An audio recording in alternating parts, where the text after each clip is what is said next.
In 1985, Phil Collins rose to the top of the music industry with a successful solo career.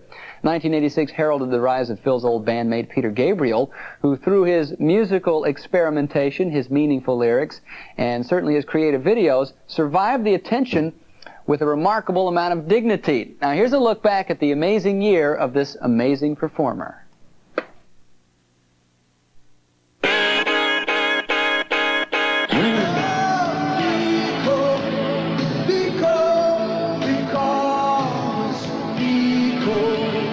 Always a well-known artist, Peter Gabriel was catapulted into superstardom this year by a series of benefit concerts, the Conspiracy of Hope Tour. For some observers, Gabriel's performances best captured what the tour was all about, a human rights caravan. I think to be doing something where you feel it's going to work for some other people besides yourself makes us feel better about what we do, and I think we're all getting up on that. Later in the year, Gabriel performed with Little Steven at the UN's Peace Day, where they set the stage for Japan Aid, a December concert in Tokyo to benefit the University for Peace. The intention there is to provide a big communications network for all the groups around the world working in peace-related areas. It's been over a decade since Peter Gabriel left Genesis, and during that time he has perfected his role as one of music's most unique artists. His trademark has always been his ability to captivate audiences, both musically and visually.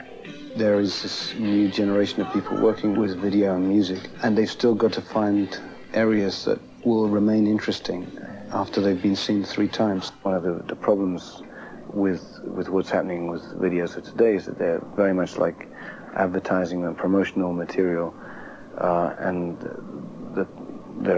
the pacing and the style is getting tied down.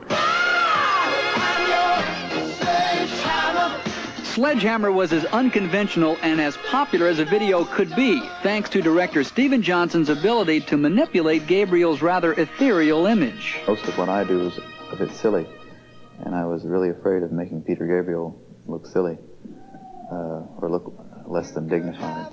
But once I got to know him, I found that bottled up inside of him was this happy, silly person wanting to get out. Gabriel broke out into the charts this year, too. His 5th album, So, sold well over 1 million copies, and Sledgehammer went all the way to #1. It's accurate to say Sledge is a 60s soul ripoff. I mean, that was music that as a drummer, as a bad drummer, that I used to love to play. So it's a labor of love for me. An artist who makes records as a labor of love, a man who's committed to social change. There's an intense passion fueling Peter Gabriel's music, and this was the year the world caught up with it. There isn't a constant theme to my work, and certainly that's the target for me, I think, is to get to a point where my self-consciousness is dissolved and I just become part of this other thing. I mean, all musicians know what that feels like, and it's a wonderful, wonderful moment.